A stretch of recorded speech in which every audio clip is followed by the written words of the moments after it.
All right, hey, what's up, guys? Welcome to Diabetes Talk. I'm your host, Charlie O'Connell. We are broadcasting live from New Haven, Connecticut, here in the GLUCOSEZONE studio. I want to do a huge shout out to Instagram, a huge shout out to YouTube, and a huge shout out to Facebook, and of course to everyone who's joining us in the GLUCOSEZONE app. It is great to have you here with me.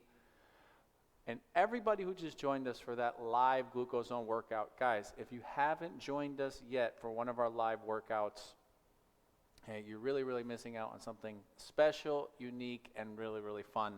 I want to thank everyone who just joined us for that workout. That workout kicked my butt. Now, tonight's topic, guys, is high blood sugar, okay?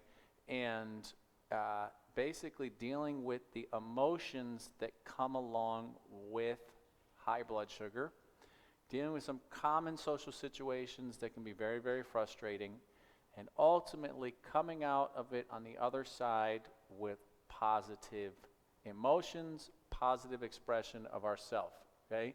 Because ultimately, guys, every single person that joins us in the GLUCOSEZONE, I know that you're a person with lots of things going on in your life. Diabetes is one of those things. Sometimes diabetes can feel like it's dominating your life, okay? And if you just joined us for that live workout, just sharing with you guys my diabetes morning felt exhausting, all right? And even right now, I feel exhausted just talking with you guys about the impact of high blood sugar, and it's definitely taking an impact on me today. I mentioned this to our team, that I felt like I looked tired, I felt like I looked exhausted, I felt like the high blood sugar levels that I've been dealing with today have really had an impact on me. So I totally get it, guys. This is a very challenging thing, and ultimately we are going to come out of this with a positive attitude and with very practical ways to deal with these things, okay? And that's what I'm talking about. So the first thing is, guys, I want to shout out to Dottie. I want to shout out to Salah. I want to shout out to Jeanette. Thank you guys for joining me in tonight's workout and in this talk. I want to shout out to Sue722 joining us from San Francisco. And Azalea has joined us. Azalea, it is great to have you here with us. And Azalea, I really enjoy your posts and your yoga posts especially. Okay, now, here's the thing. First off, guys, let's actually start with the reality and understand why high blood sugar is bad for you, because it's very important to have a sober understanding of high blood sugar. So, the reason why high blood sugar is bad for you is glucose molecules, okay, are shaped like shards of glass, okay? And when you start to have elevated blood sugar, when you start to have elevated levels of sugar molecules circulating through your blood, those sugar molecules can start to deposit into your red blood cells. They can start to deposit into the lining of your blood vessels, and they can start to irritate the nerve endings and the actual lining of your capillaries, okay? And if you continue to have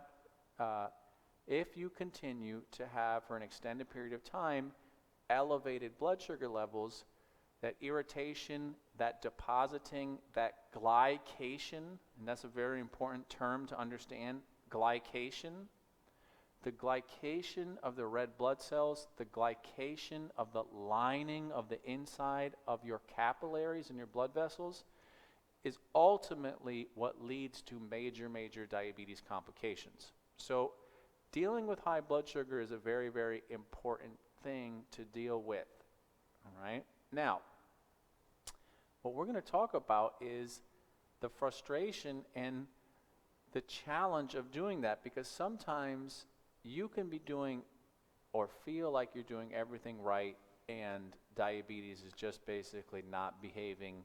It's not holding up its end of the bargain, okay?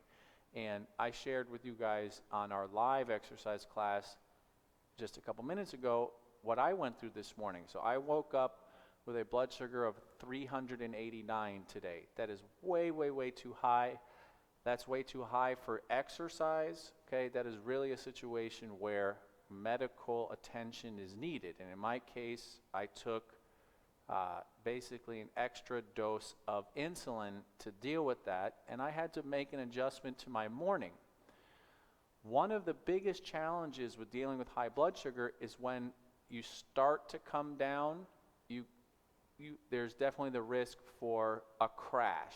And once you crash, then basically you eat too much food and you go back up again. And it's very easy to get on a roller coaster that can be incredibly frustrating. Another challenging thing about dealing with high blood sugar is it can affect how you feel. It can affect how you look, okay?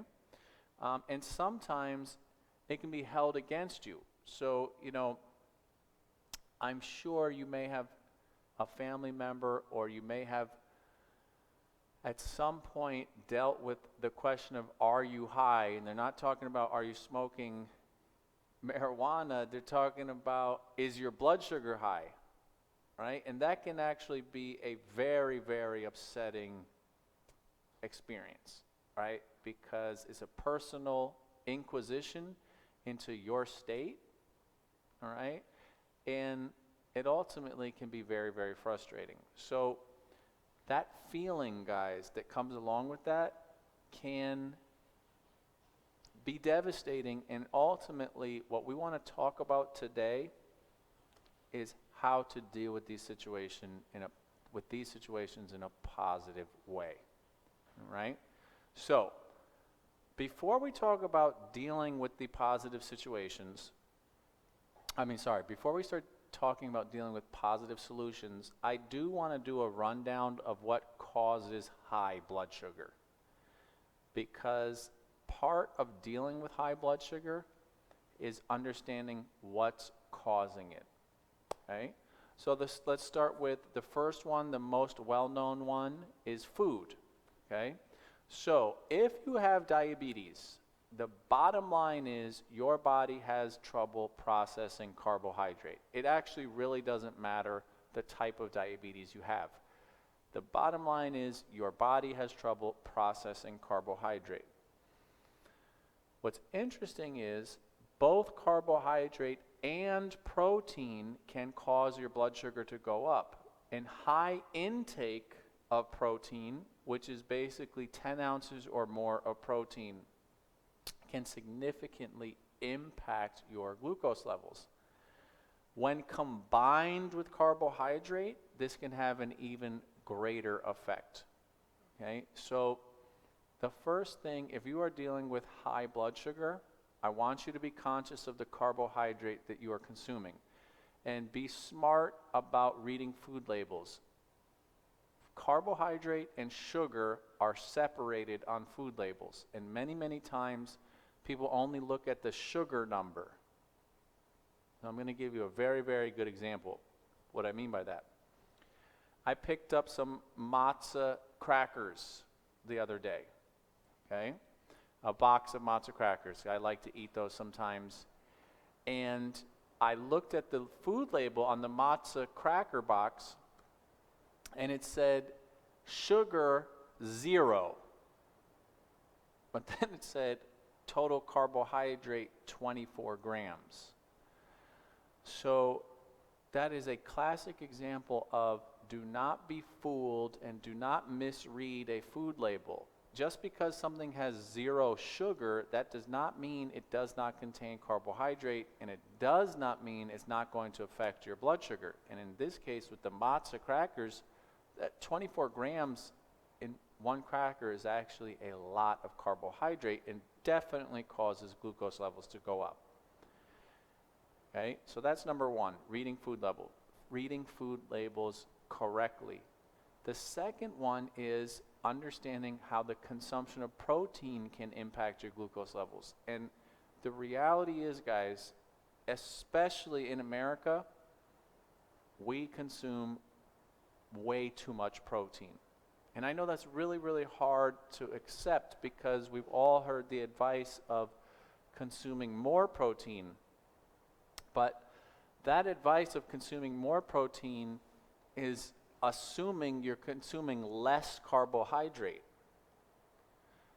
Okay? So when carbohydrate and protein are consumed together, that can have a really serious high impact on your blood sugar. All right. The next thing that causes impact on your blood sugar in terms of being high is stress. So stress can definitely cause an elevation in your blood sugar levels, and stress comes in all forms of life. Stress can be caused by your relationships, stress can be caused by your work environment, stress can be caused by your kids, stress can be caused by your economic situation, stress can be caused by your diabetes itself. And like I said, I felt stressed out today just sharing in our live exercise broadcast what I went through to manage my diabetes. And as I mentioned in the live exercise class, when I share with people who don't have diabetes what I go through to just keep my blood glucose levels from being at a point where I don't have to go to the hospital, their reaction is, oh my God, I had no idea this was so challenging. That sounds exhausting. Okay? And the reality is, it is exhausting. Okay? So sometimes diabetes can be a source of stress itself, which then causes even higher blood sugar. All right. The next thing, okay, that can sometimes cause an elevation in blood sugar levels is exercise. And now you might ask yourself, well, wait a second, I thought exercise was good for my diabetes. This is a complicated thing. This is one of the things we really specialize in the GLUCOSEZONE. So certain types of exercise, specifically high intensity exercise that utilizes and recruits upper body fast twitch muscles, can stimulate the release of stress hormones that raise blood sugar levels, okay? And usually that's associated with the terms adrenaline, but it's actually not so much adrenaline as much it is the body's natural response to high intensity, high heart rate activities that require a glycolytic response to the exercise. So what glycolytic means is a glucose or sugar-based energy source. And the easiest way to understand that is the terms aerobic and anaerobic. So aerobic means with oxygen. Anaerobic means without oxygen. So when you perform anaerobic exercise, what that's referring to is your body is actually providing you with energy through glycolytic forms of energy as opposed to oxidated forms of energy. So that's an important thing to understand. Now, when we do GLUCOSEZONE workouts, we are very careful to avoid, for the most part, exercise that stimulates a glycolytic response. Okay, so if you're following GLUCOSEZONE workouts, basically we craft all of our workouts so that your body is designed to be in an oxidative state, an aerobic state. But that's not to say it can't happen. Okay? Now, the next thing that can cause an elevation in blood sugar levels or high blood sugar levels is something called the Somogyi effect. And what the Somogyi effect is it's also known as the rebound effect. And basically what this is a reaction to low blood sugar. And your body releases counterregulatory hormones, namely glucagon and epinephrine, in response to an extended period of time where you have low blood sugar. All right? And the Somogyi effect usually occurs when you have an episode of untreated nighttime hypoglycemia. Nighttime hypoglycemia is low blood sugar. All right. The Somogyi effect is different than the morning dawn effect. So the morning dawn effect is actually a natural occurrence where your body goes from a resting state to an active state. And when you go from a resting state to an active state, your body is designed to provide you with energy because you're going to be active. And this is something very, very important to understand. This can really, really baffle you if you're having a challenge managing your diabetes in the morning, especially if you're managing multiple medications, especially if you are taking insulin replacement hormone therapy. All right. Let me just stop right there. I want to just do a couple shout outs. I want to do a shout out to Alex, who's joined us. I want to do a shout out to Frank, who's joined us. I want to do a shout out to Mon, who's joined us on Facebook. Okay.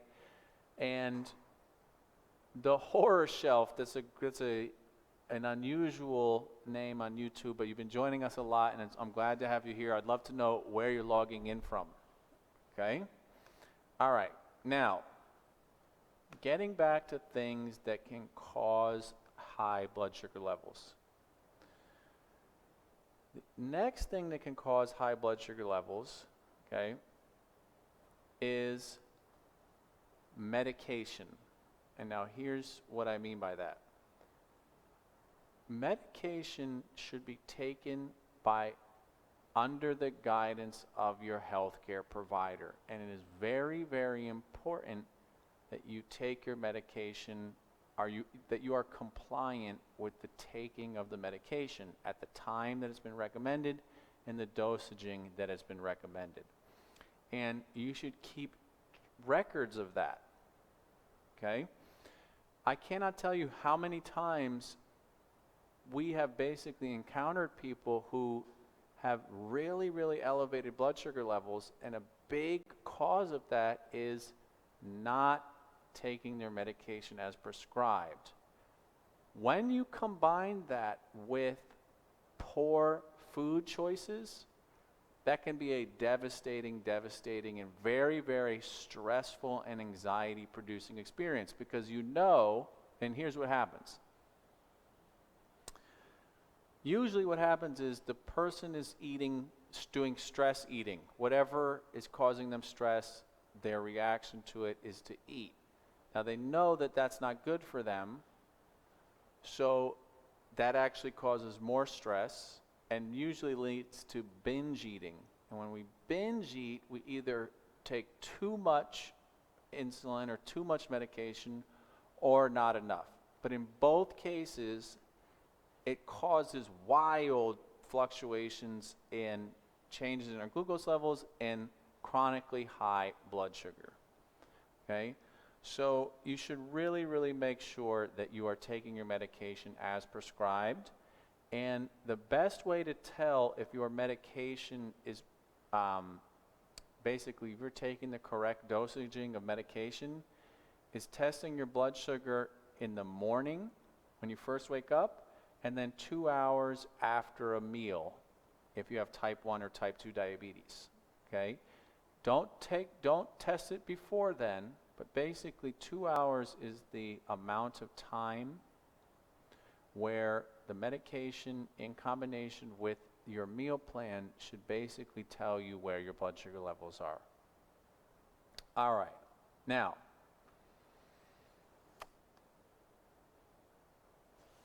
the last thing that I want to talk about, guys, is being honest with yourself about being in control of what you can be in control of. All right? So I'm going to use myself as an example. I woke up today with a really, really frustrating diabetes experience. My blood sugar was 389. The whole rest of my day, the outcome of my day, how I was going to feel, how stressed I was going to be, how my diabetes management was going to be, was dependent on my choices of what I was in control of. And I don't say that lightly, because it takes a lot of honesty. It takes a lot of honesty with yourself to really, really acknowledge what are you in control of, What are you not in control of? Have you been sticking to your meal plan? I can answer that. The answer was no. I did not eat healthy the night before. That's like the very, very first thing, being honest with myself.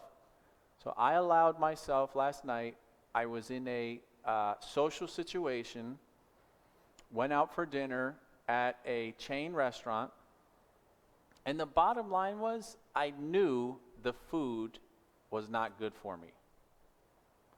Okay? And what did I do? I chose to eat it anyways. I woke up the next morning with 389. Right then and there, honesty. Now here's the hard part. What could I have done differently? There's two things that I could have done differently. I could have not eaten at the restaurant. That is totally a viable option for me. Because guess what? What do you think would happen if I skipped a meal? Would I be starving? Would I go hungry? No. Absolutely not. In fact, I probably would have felt so much better. And we've talked about the value of intermittent fasting. Okay? So that's number one.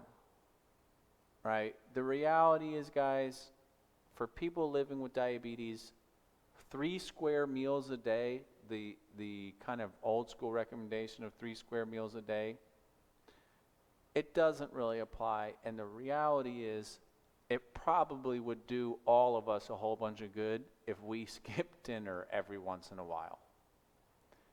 Especially with yesterday, I didn't get any exercise. So right then and there, the two things that I was in control of, did I stick to my meal plan? No. Did I make sure to get a workout in? No. 1, 2. Those are things that I was in control of, that I made choices, the circumstances, whatever, doesn't really matter. I did not make it happen. Then I got to the situation at the restaurant, and really, if I'm being honest with myself, I should have had the discipline to basically make the decision of, you know what, I'm okay, because I knew that this type of food is not good for me. All right? And that's hard, guys. I'm not saying that that's easy. That is a hard situation. It can be socially awkward, okay? But the reality is that social awkwardness, if I compared it to the challenge, the exhaustion that I felt today in managing my situation, reacting, right? And I balance those things out, if I'm being honest with myself, that's something that I probably should have done. All right? So, and that's just a very, very honest, open share, okay, about serenity and basically being in control of the things I can be in control of and not worrying about the things I can't be in control of. Right? Now, the second thing is, guys, when your blood sugar is high, so I'm at my diabetes, again, I'll talk about it. When you have taken your medication as prescribed, and if you are taking insulin, if you do one correction bolus, and what a correction bolus means is basically you have high blood sugar and you give yourself fast-acting insulin that's not associated with a meal, that is a that is a one-shot solution. And basically, if you give yourself insulin and you wait for 2 hours and you test your blood sugar again and it's still high, then that is the time to use exercise as a solution, almost more than any other situation. Because when you give yourself an extra bolus, that means there's an increased presence of insulin in your body. And when you inject that insulin and nothing happens, that does not mean that the insulin didn't work. That does not mean that basically the insulin is not there. What it means is that fundamentally your body is having trouble absorbing glucose, okay? And exercise can be an incredible, amazing stimulant to begin that process. And even for me, you saw it, if you were with us in our live broadcast, my blood sugar level did come down. And I really, really want to encourage you that this is where the being in control of your choices and basically not getting frustrated and not letting the anxiety and the stress of high blood sugar cause you to make a diabetes management mistake. Diabetes is an incredibly challenging disease to deal with on a daily basis. It takes emotional strength, it takes emotional fortitude, it takes a lot. What I want to suggest to you is, in those moments of frustration, exercise can be an amazing positive solution. And even for me today, the joy and the positivity that I felt doing that live exercise session with you was something that I needed. I needed a win in my diabetes today. And that win came in the form of accomplishing an exercise activity. Because even though my diabetes didn't end up perfect, I felt like I had achieved something.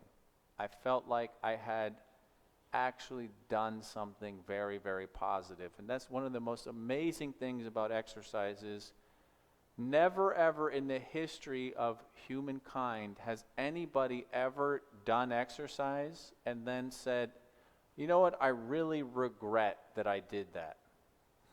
It's the exact opposite. It is a feeling of joy, it's a feeling of accomplishment, it's a feeling of positivity, it's a feeling of confidence building, and it's ultimately such an important part to doing what you can do to basically take back control of your life and your diabetes. All right, and on that note, guys, we're gonna sign off. I want to encourage you, if you are having trouble managing high blood sugar, start off with the things that you can be in control of. If you're on 3 or 4 diabetes medications and your A1C is 10.0, start exercising. Join us in the GLUCOSEZONE every day for 3 months. Tell me what happens. I guarantee you your A1C will not be 10.0 anymore. Now, is that going to be easy? Is that going to take hard work? Of course it's going to take hard work. All right? But you know what, guys? Anything worth gaining in life requires hard work. So don't be scared of the hard work. Join us in the GLUCOSEZONE. Do the things that you can do, okay? And I really can't wait to hear of your guys' success. And on that note, we're going to say goodnight, and I can't wait to see you guys in the GLUCOSEZONE again.